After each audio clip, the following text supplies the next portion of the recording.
Fala pessoal, começando mais uma aula de História da Comunicação e o tema desse vídeo é o surgimento e a evolução dos alfabetos, ou seja, por que além de falar a nossa língua portuguesa, que é o nosso código, né? Por que nós usamos as letras que compõem as palavras dessa língua portuguesa, assim como também a língua inglesa, o italiano, o francês, o espanhol? Será que não tem alguma coisa aí que possa ter originado toda essa base linguística? Vamos dar uma conferida? Surgimento e a evolução dos alfabetos vão nos remeter a algum tempo atrás, no momento em que a humanidade se expressava por meio de signos visuais. Por quê? Por mais que nossos antepassados tivessem uma forma de se comunicar bastante rudimentar, ainda oralmente, né? Não existia nenhum padrão linguístico, era uma coisa muito mais na base dos grunhidos do que um código oral definido, nós tínhamos a necessidade de nos expressar por vários motivos. Por meio de ilustrações é que os nossos antepassados conseguiam expressar essas suas necessidades, fosse com um caráter mais religioso, alguma coisa divina, né? alguma necessidade divina, mas enfim, existia essa necessidade de se expressar e as ilustrações estavam aí para isso, né?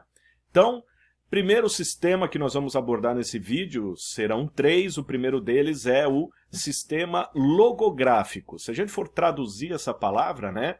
Logo remete a estudo ou ao sentido, a um conceito, e gráfico de grafia, que seria a escrita.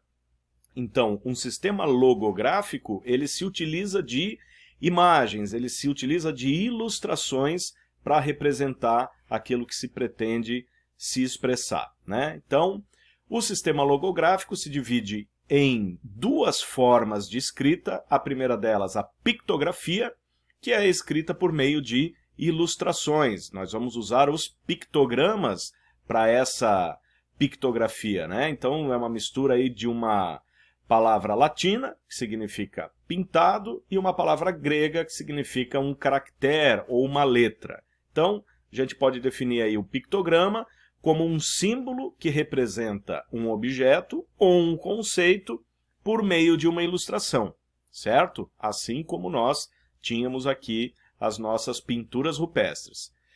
Um outro sistema de escrita é baseado no conceito, só que de uma forma mais abstrata. Vejam, a pictografia geralmente remete a uma situação real.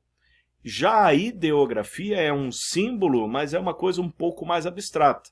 Quer ver? Vai ficar mais claro de você entender daqui para frente, tá? Então, primeiro sistema, logográfico, por meio de a escrita por meio de conceitos, sendo que a escrita pictográfica utiliza as ilustrações que representam um objeto ou um conceito, e a ideografia já é escrita por meio de conceitos de uma forma um pouco mais abstrata. Então, na sua opinião, que tipo de escrita seria essa daqui? Então eu tenho aqui, por exemplo, uma nuvem com um raio, uma taça, né, uma nuvem com chuva. Bom, se você reparar, esses pictogramas, eles representam, de certa forma, a realidade. A gente olha para esses pictogramas e a gente remete rapidamente a algum objeto da vida real, alguma situação da vida real, certo? Então, todos esses aqui são pictogramas. Diferente da escrita chinesa, por exemplo, né? Que você pega aqui o ideograma, que representa o sonho. O ideograma, que representa o vento, o fogo, a água, coração, coragem, beleza, ou seja, são formas de se desenhar um símbolo que remetem a um conceito, mas alguma coisa um pouco mais abstrata, porque, naturalmente, uma figura como essa, por exemplo, não representa a realidade, né? Então, chegamos aí aos dois exemplos do sistema logográfico, a pictografia, a ideografia, certo? Então, outros exemplos de escrita ideográfica. A própria escrita cuneiforme, né, que é considerada aí o primeiro tipo de escrita, por assim dizer. Os hieróglifos egípcios, mas que, além de pictografia, também mistura um pouco de ideografia. A escrita hieroglífica é uma das mais difíceis de se estudar por causa das centenas de símbolos que uma hora representam a realidade, mas de acordo com a forma com a qual esses símbolos são dispostos, eles podem ter um outro conceito atribuído. Então vejam a dificuldade de se estudar uma linguagem que uma hora ela significa uma coisa e, dependendo da situação, ela pode significar outra. Por isso que os escribas demoravam tanto tempo para entender a forma de escrever e perpetuar esse tipo de escrita, principalmente no Antigo Egito, né? Pega aqui um outro exemplo de escrita ideográfica, a escrita chinesa, e o kanji japonês, que tem base na escrita chinesa. Inclusive, esse símbolo japonês aqui, ó, significa kanji, que é essa forma de se escrever. Se você reparar, ó, o mesmo símbolo, só que escrito de uma forma ligeiramente diferente. Aqui você vê alguns detalhes que, né, mas a escrita é a mesma. É como se eu pegar e pedir para alguém escrever a letra A e outra pessoa escrever a letra A. Vai sair parecido, mas com as características de cada um que escreveu. As formas um pouco mais de acordo com a caligrafia de cada um. Então a escrita ideográfica é essa escrita que remete mais a um conceito, a uma questão mais abstrata, diferente da pictográfica que tem um conceito mais real. Só para exemplificar aqui, ó, vejam por exemplo o fogo. Lá por 1400 a.C., representava-se o fogo dessa forma, e à medida que os séculos vão passando, olha só como a coisa foi tomando a forma que é bem próxima ao que a gente vê hoje nos caracteres japoneses, né? E também a escrita chinesa. Isso aqui nós estamos abordando uma questão um pouco mais oriental do surgimento dos alfabetos, ok? Porque a questão ocidental é outra história que a gente já vai chegar lá. Então chegamos aqui para resumir o sistema logográfico. De um lado nós temos a pictografia, ou seja, imagens de objetos ou de conceitos, mas que tenham um sentido real, ou seja, eu tenho uma berinjela, eu tenho um morango, eu tenho uma melancia, eu tenho um bolo, eu tenho alguém que está feliz, eu tenho alguém que está chorando, eu tenho alguém que está assustado ou nervoso, enfim.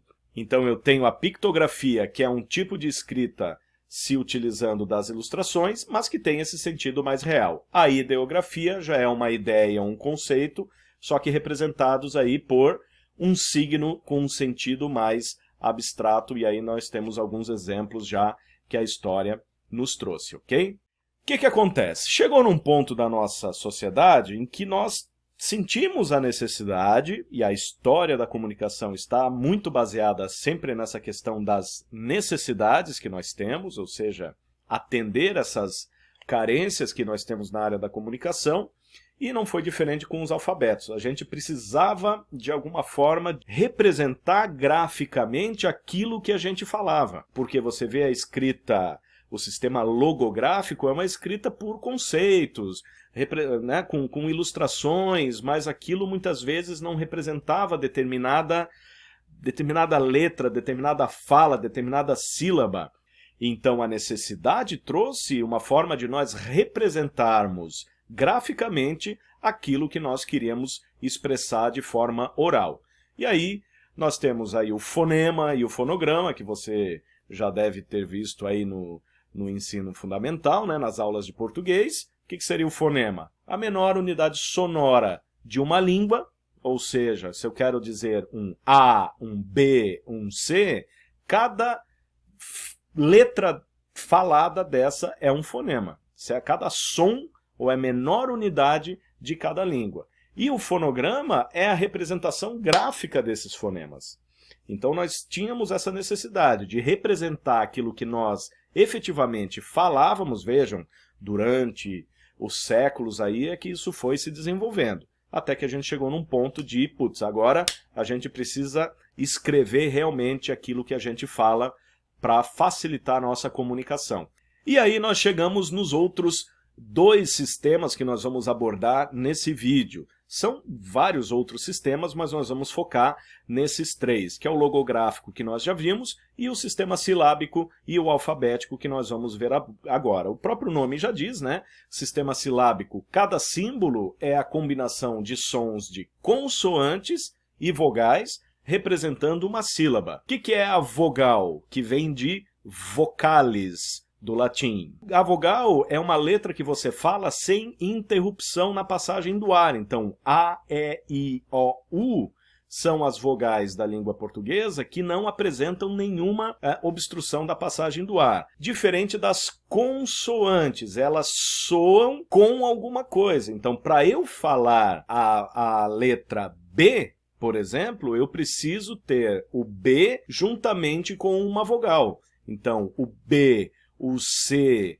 o D, F, G, todas as outras letras que não são vogais são as consoantes. Elas soam com alguma coisa que, no caso, são as vogais. Então, vejam que interessante esse sistema silábico, que é representado por sílabas. Já o sistema alfabético é a representação dos sons de determinada língua pelas letras do seu alfabeto. Então, você percebe que nós vamos fazendo essa peneiragem durante os séculos. Primeiro nós começamos ilustrando as paredes com as pinturas rupestres, depois nós viemos com a escrita cuneiforme, com a ferramenta em forma de cunha, por isso tem esse nome, a escrita hieroglífica com todas as suas centenas de símbolos e possibilidades de escrita.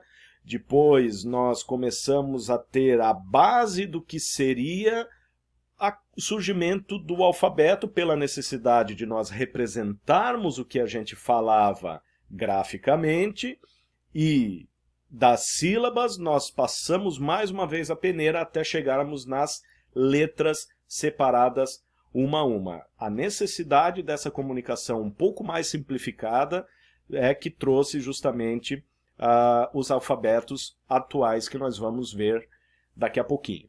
Então, só para a gente resumir o papo até agora, de que forma você quer escrever? Você quer escrever com figuras? Então, você vai usar um sistema logográfico, que é a escrita por meio de um conceito, e essa escrita pode ser pictográfica, com ilustrações que representam a realidade, ou a escrita ideográfica, que tem um sentido um pouco mais abstrato. Ah, não, eu quero escrever agora de uma forma que o que eu falo seja representado graficamente. Então, nós vamos utilizar os fonemas no sistema ou silábico ou no sistema alfabético, né? Muitas línguas aí baseadas que têm a origem árabe, e também o sistema alfabético, que é o nosso papo daqui para frente. Então, afinal de contas, qual é a origem dos alfabetos?